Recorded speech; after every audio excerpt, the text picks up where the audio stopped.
She stood there, drenched in sticky soda, her crisp white blouse now clinging to her skin, stained brown and ruined. The laughter from her co-workers echoed in the break room, their faces twisted with cruel amusement as the empty Coca-Cola can clattered to the floor. Patrice, a black woman who had endured months of subtle slights and whispered insults at her workplace, felt the sting of humiliation burn hotter than ever before. But what no one in that room knew was that her husband, a billionaire with unyielding power, was about to walk through the door, and their lives would never be the same. Patrice had always been the kind of woman who carried herself with quiet strength. At 38, she had worked her way up from receptionist to project coordinator at Halstead & Associates, a mid-sized marketing firm in downtown Atlanta. The job wasn't glamorous, but it paid the bills, and Patrice took pride in her work. She was meticulous, always double-checking spreadsheets, ensuring deadlines were met, and offering a warm smile to anyone who needed it. Her co-workers, however, didn't see her as an equal. To them she was the help, someone to tolerate but never respect. The microaggressions had started small, comments about her hair, questions about how she really got the job, or snickers when she spoke up in meetings. Over time they grew bolder, but Patrice kept her head down, telling herself it was just part of the grind. That morning had started like any other. Patrice arrived at the office early, her thermos of coffee in hand, ready to tackle a new client pitch. She wore her favorite outfit, a tailored white blouse and navy pencil skirt, feeling confident despite the usual sidelong glances from her colleagues. The break room incident happened just before lunch. She'd gone in to refill her water bottle when a group of co-workers, led by Karen, a senior account manager with a sharp tongue, started whispering.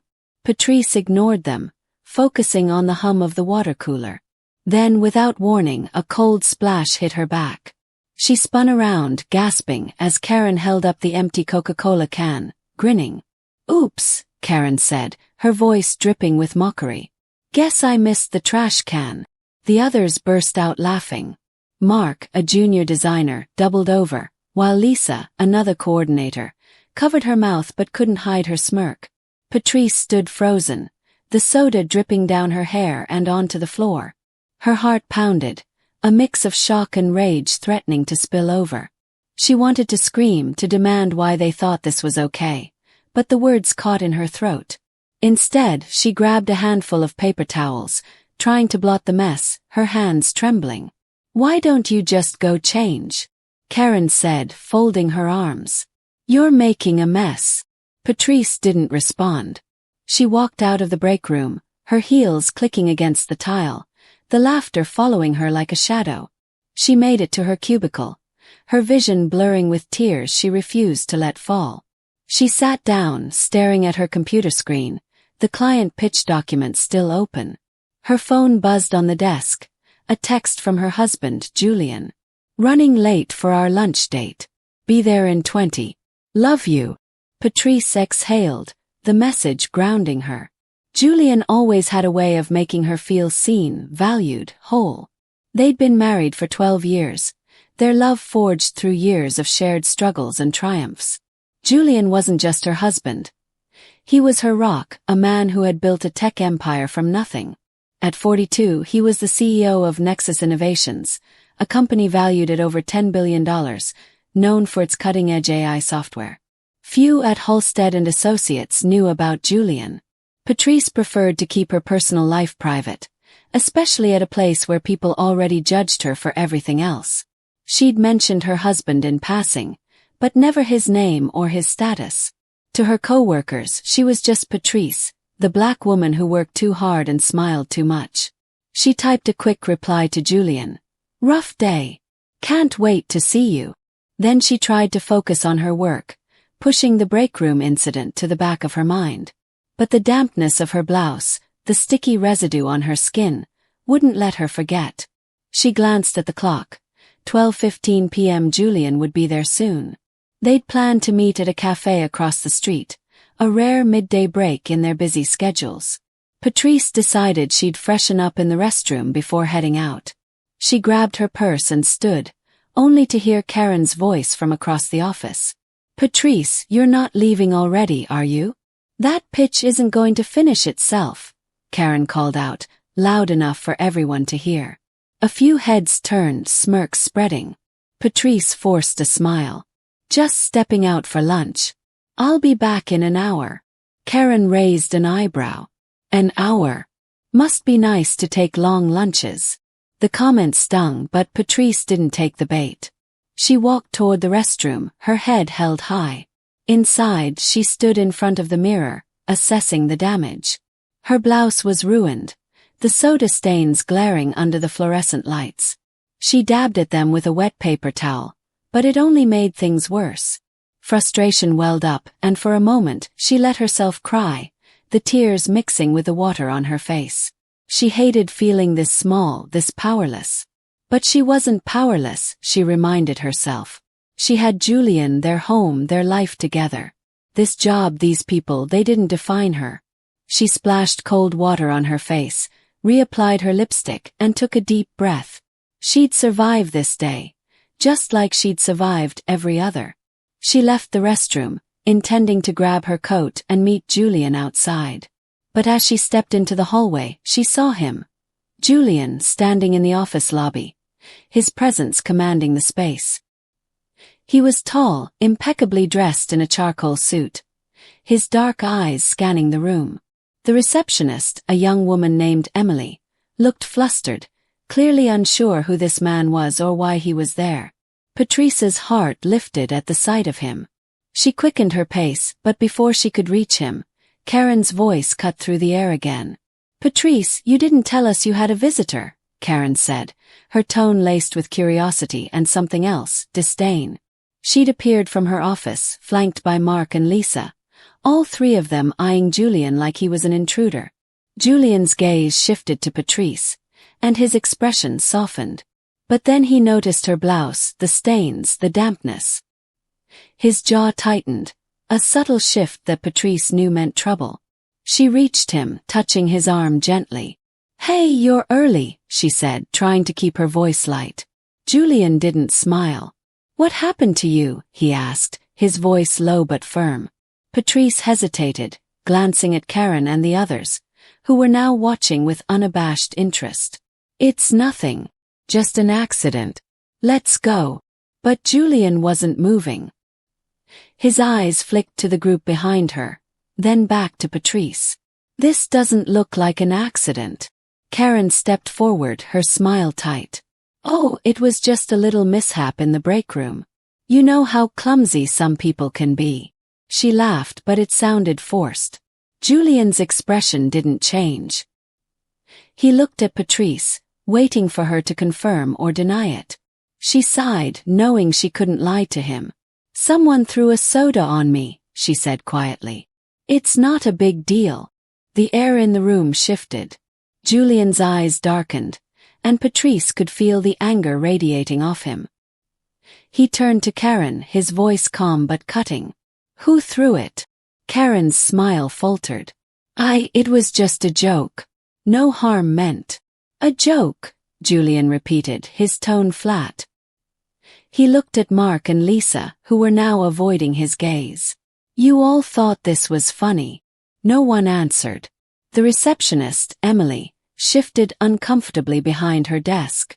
Other co-workers had started to gather, drawn by the tension. Patrice tugged at Julian's arm. "Let's just go, please." But Julian wasn't done. He turned to Emily.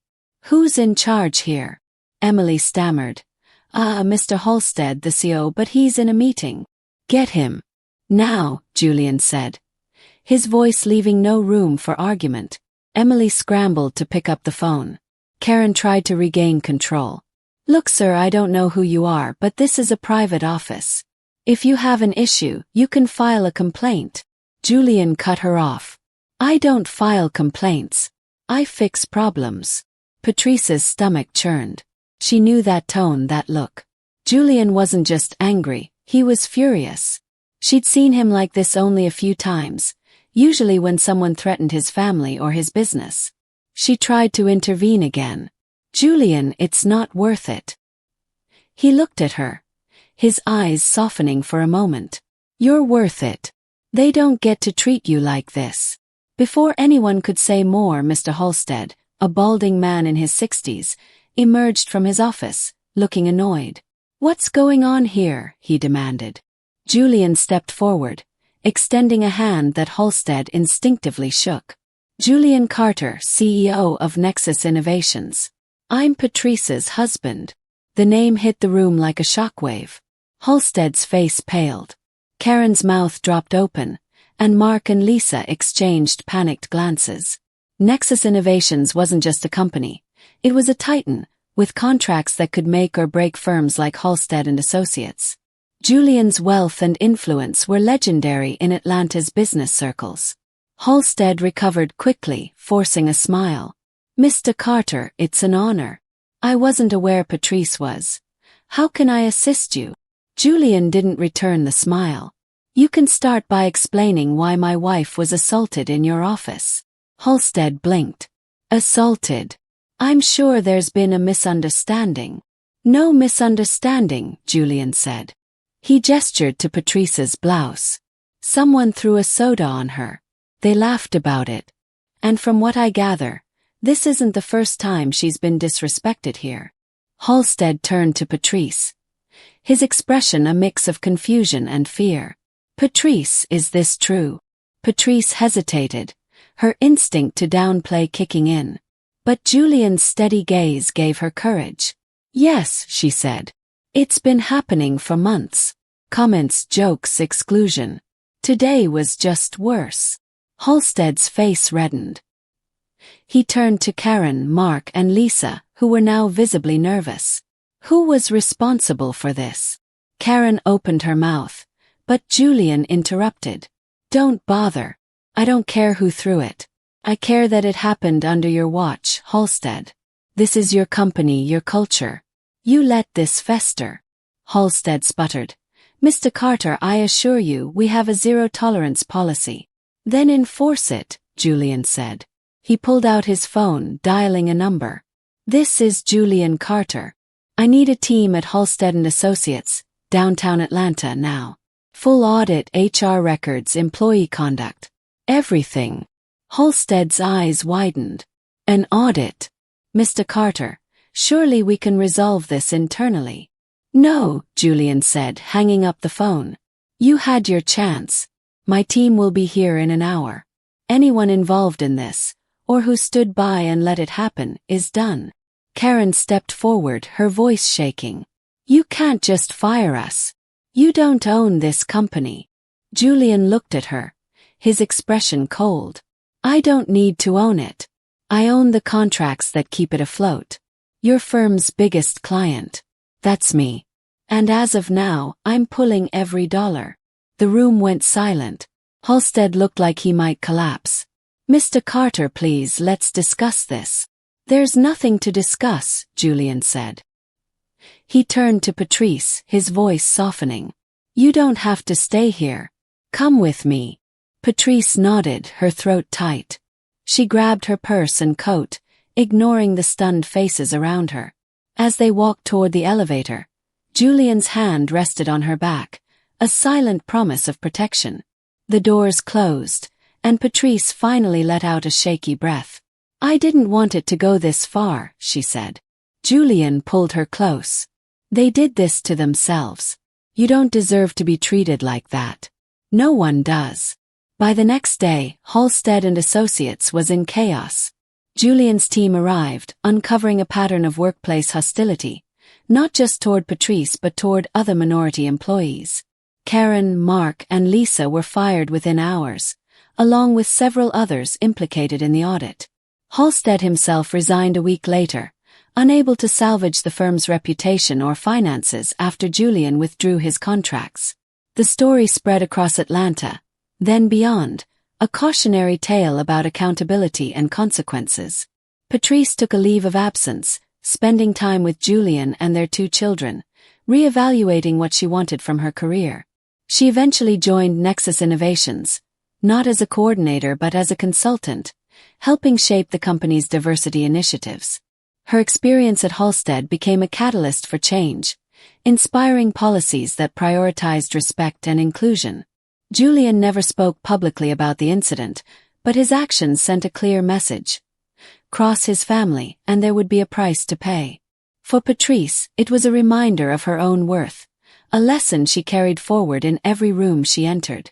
The break room incident, humiliating as it was, became the spark that dismantled a toxic workplace and empowered her to demand the respect she'd always deserved.